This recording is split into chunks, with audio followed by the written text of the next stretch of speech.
Hey everyone, Zach here, and welcome to the 69th lesson of this RTS tutorial series. In this video, we'll be setting up our timers that we'll use in our unit status checks, and we'll be setting up our fatigue metrics as well. That said, open up your project, and let's get started.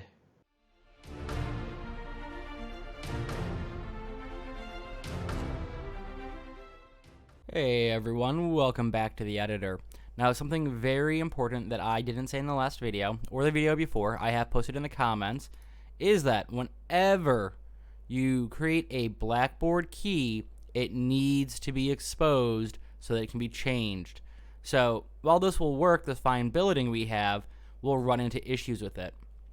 So, we need to make this instance something that we can edit. Then it will work properly. So it will complete the task, but it won't update the blackboard. Now with it exposed, it will update the blackboard, and that is vitally important. So that said, let's compile and save fine billeting now that we fixed that. Alright, now that we've taken care of that minor fix, let's move on to the first major step of today's tutorial. In our blackboard tree, we're going to set up our sequence of events we need to take care of.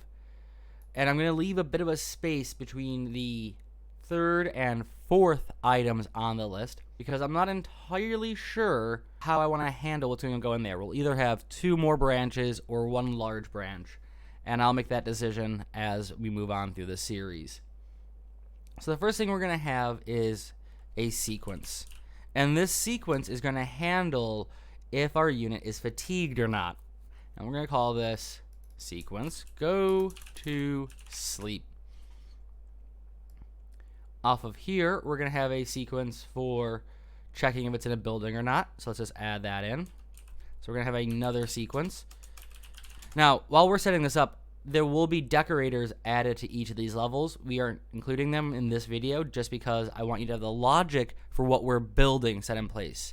So this is going to be our go to sleep. That's all it's doing. It's going to check based on our unit status.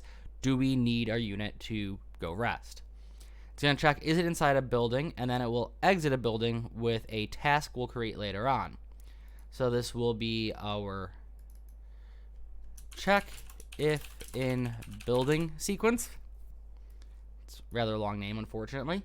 And off of here, we're going to have another sequence, which will be move to barracks. So it's going to find, sorry, I put that off the wrong thing. This sequence is actually going to come off the go to sleep sequence. So it's going to find, does the unit need rest based on this status? If so, is it in a building? If not, then it's going to move to the building off of this. Now, these are going to do nothing right now, again, because we have no tasks associated with them, no decorators, and our unit status isn't set up. That will be the main part of today's lesson. So just move this down a bit. The next one we're going to have on this tree is the sequence for if the unit needs food. So we'll add another sequence in here, and this will be our get food sequence. So if it doesn't need to sleep, doesn't need food, if it needs both, it'll handle these together. And as I said, there's going to be a space between this third one and the fourth one. And the reason why I'm putting that space in again is we have other stats that I haven't decided quite yet how I want to tackle. So we're going to grab off of here, and we are going to do a selector. And this selector is going to pick what type of task should be automated for that sort of unit. So it'll be our unit task. Actually, it'll be our unit tree selector. So we're going to have, remember how I said we're going to have custom trees for different types of units. This is where we'll make those trees, or actually where we'll attach those trees to. Now, we can add a decorator to this one right now because we already have it in place. So all we're going to do is we're going to right-click. We're going to add a blackboard decorator. And this blackboard decorator, when you click it, you do need to click it to make it show up, will be check if not busy. And I'm putting the not in caps just so I remember. You don't need to do it that way, but I like doing it that way myself. And this will be on result change. It will be a self. It will be is not set, and it is busy. So we're not going to change that. So is busy not set on the unit in which this tree is running? If so, then it's going to run the tasks out of here. So that takes care of step 1, setting up our tree. Our next task is setting up our unit status. Now, when we set up our unit status, let's just pop this open, this service for a second. We have all these things going on for finding billeting. We need one for finding our unit status. Well, unfortunately, we have nothing we can run through here yet. So we need to go back to our main window and open up our unit controller AI. And in here, we're going to start by making our timers and the various checks that are going to take place. So this video will focus on that.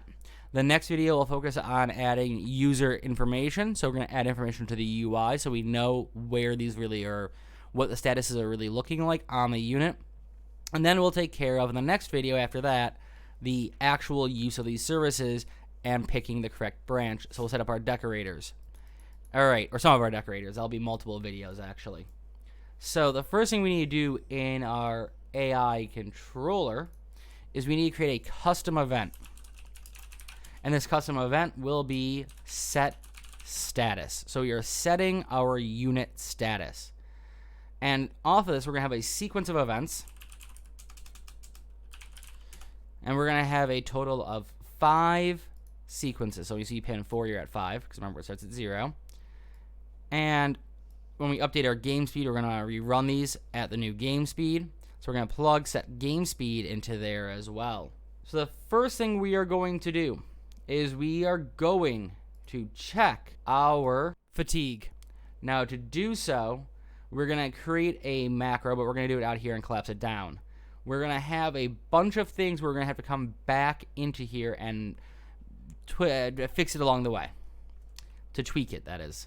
So we're going to start with a branch. Now, we do not have the variables we need yet for this condition. So we're going to take care of that later on. That's what I was talking about when we said we have to come back to do stuff.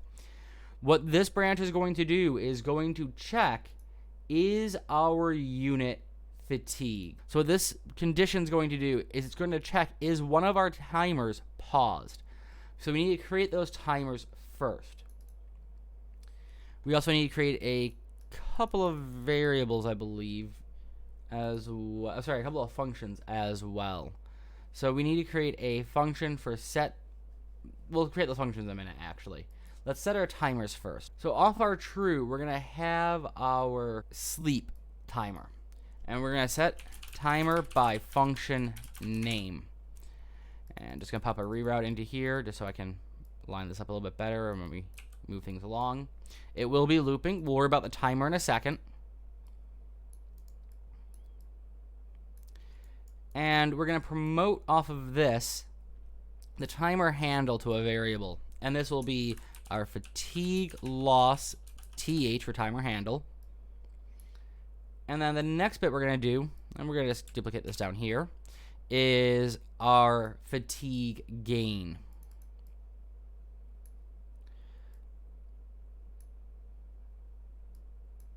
So this will be, and again, we're going to promote off the back of this, a fatigue gain timer handle. And let's go back to that condition. So what we're going to have on this condition here is if one of our handles is paused. Now, what we want to know is the fatigue gain paused. If it is paused, then we want to do our fatigue loss function where the unit is getting a rest. So we're going to grab our fatigue gain, and we are going to pull off of this and check, is timer paused by handle? If it is paused by handle, if this is true, then we are going to rest. If it is not paused, then we are going to continue to suffer our fatigue loss. Now, we're going to name these two functions our increase fatigue and decrease fatigue.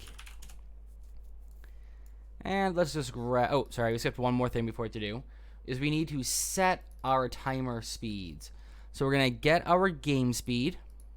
We are going to divide this by 60, so it represents the time our game is actually running in hours. Oh, not 600, it's 60. And we're going to plug that into both of these. Now I'm just going to create a pure function out of this real quick. This will be our set timer speed. It is a pure function. There we go. Next, what we're going to do is we're going to grab all of these nodes here, and we are going to collapse this down to a function. Oh, okay, we can collapse it down to a function. I said macro earlier. I meant function. And it's going to be set fatigue timer. Let's go in here for a second. Just fix that up. And we're going to get a return node. Put a reroute into the back of that return node line there. And plug into there. So, if it is not paused, then we are going to start this timer. It's going to loop a fair amount. So let's categorize these real quick. This will be our timers. As I said, we have other of these to do, so let's knock those out. They're going to be fairly simple. You have the idea, so I'm not going to do as much explanation. Next, we'll have our hunger timer. I'm just going to compile. I'm not saying that word right recently. I've been recording a new series, too, for the channel. It'll be coming out in a bit. And every time I say that word, I always like, it sounds wrong.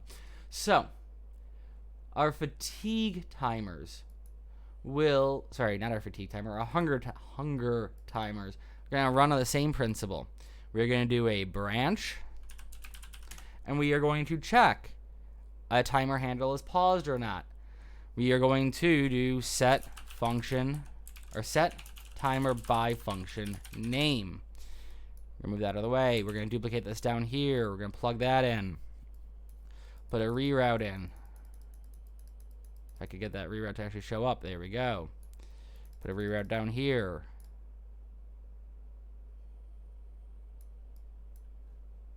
Sorry, I just want to line those up a bit. There we go. Of course, I line it up and then lose the lining. We're going to grab our game speed yet again. Oh, not game speed. Our set timer speed. In fact, let's actually put our set timer speed into a category, which will be timers. Move that out a bit, just so it's a little bit neater. And we'll do our hunger gain down here and our hunger loss up there. So hunger gain is when the unit is getting hungrier. So this will be our hunger gain timer handle. And likewise, this will be our hunger loss timer handle. Now, you could check if the top timer handle is paused, but the problem with that is if you check if that's paused and it's true, this is going to run and it's going to unpause it. So we're going to again check, is our hunger gain, so are we not getting hunger anymore? Is this paused? Is timer paused by handle? And while this is not pretty right now, I'm not going to worry about it too much because I'm going to collapse this down to a function. And I should not have done that. I should quickly rename this function as set hunger timers. And also we're going to move both of these into our timers.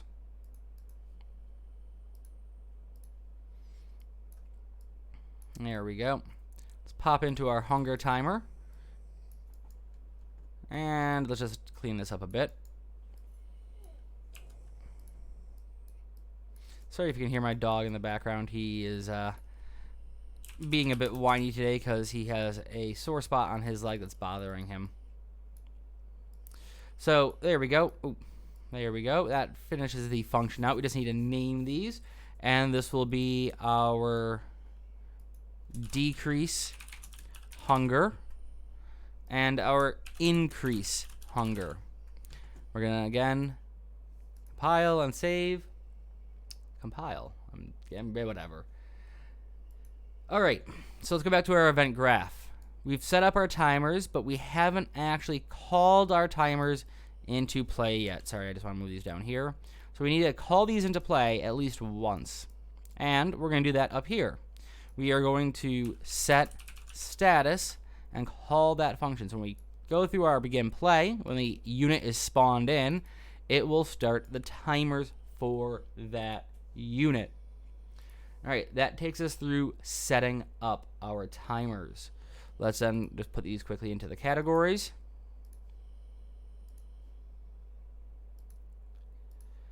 Now, let's do one set of these timers. Let's do our fatigue.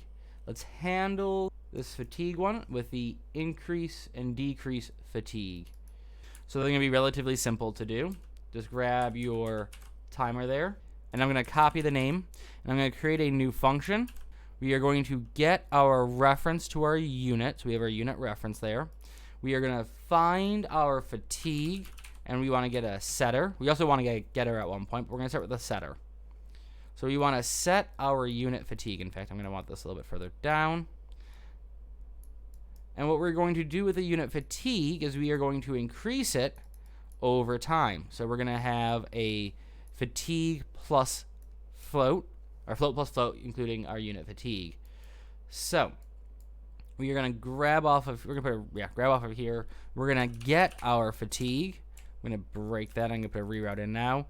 Now, why I didn't put the reroute in to begin with and search off of that is I often have issues for some reason with the unit references finding that variable off the reroutes.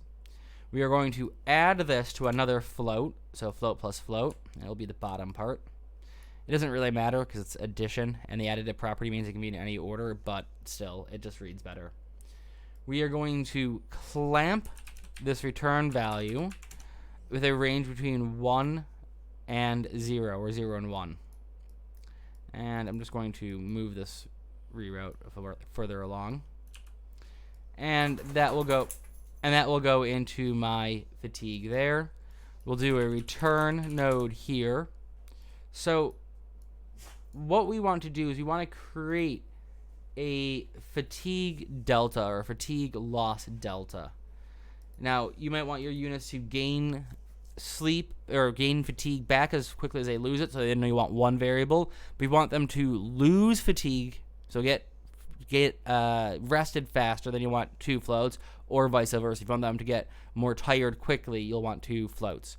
So we're going to do the 2 float approach, but if you want them to gain and lose at the same speed, then you only need 1. And this will be fatigue gain delta. And delta just means change. And we're going to just compile so I can get my default. I'm going to set this to 0.25. Grab that, get it. And I want to divide this, not by a vector. I want to divide this by a float.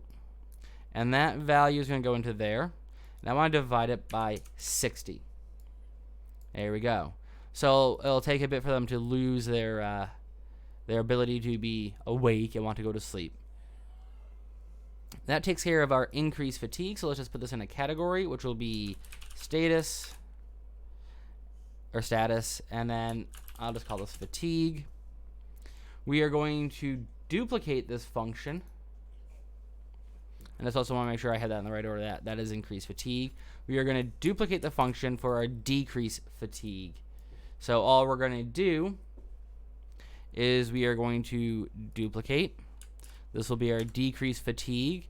And this time things are going to change around a little bit because we are no longer going to be doing addition. We're going to be doing subtraction. And we're going to create a new variable. Let's promote this to a variable, which will be our fatigue loss delta. And I'm going to set this to 0.35 so they gain their fatigue, so they get rested more quickly. I'm going to raise that up there, and actually I'm going to move both of these back slightly. And this one's going to come down here. Now, why I'm doing that is because we're going to do a float minus float. So as the fatigue gets greater, they're going to want to go to rest. All right, that takes care of our 2 fatigue timers.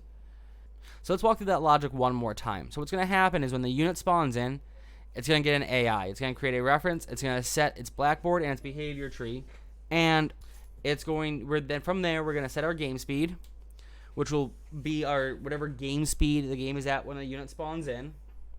We are then going to say if the game speed changes ever, then run this event, which will then rerun all of our timers just to make sure the timers get the correct time.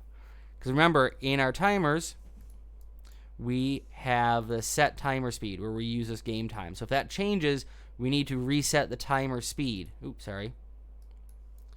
The next thing it does is it goes to run for the first time our set unit status, which initially sets our timers. Now this will be called in other places as well besides the get game speed. It will do a sequence of events. The first two will be checking our fatigue and our hunger, or setting our fatigue and hunger. So if our unit is not gaining, if our unit is resting, then this will be false because this timer will not be paused, and they'll gain fatigue. Eventually the unit, based on our AI, will go, oh, hey, I should go to sleep. Am I in a building? Yes or no? Well, whatever, doesn't matter. Move to the correct building. If they're already in the correct building, it will just jump here. It will then pause this timer, and then when this function runs again, because it will keep running, it's going to hit this, and it's going to go, huh, all right, well, I actually am asleep, or I'm asleep, so I'm going to gain back or decrease my fatigue. So all we're doing then in there for each of those is getting our fatigue setting from the unit. And remember, this is inverse. The higher this number is, the more tired the unit is. I realize that is inverse, but I like it that way for some reason. It just means thinking about the code of this is the script of this is a bit backwards. So as this increases, the unit gets more tired. We increase it at a quarter an hour. So every hour they'll gain 0.5 fatigue. Now the reason why we had this clamp in here is due to our game time being changeable. Same with the decrease. Every hour they'll lose 0.35 fatigue. They'll get more rested. Again, we have the clamp because we can change our game speed. So in the next video, what we'll do is, as I said, we'll set up the user information for this. We'll call up the information. We'll even do the the hunger timers. But I challenge you guys between this video and that video to work on the hunger timers yourself and see how that works. As always, if you like this video, hit that like button down below and make sure to subscribe and hit the notify icon so you know when the next lesson is out. And as always, I look forward to seeing you in the next video, and I hope that you have a wonderful day.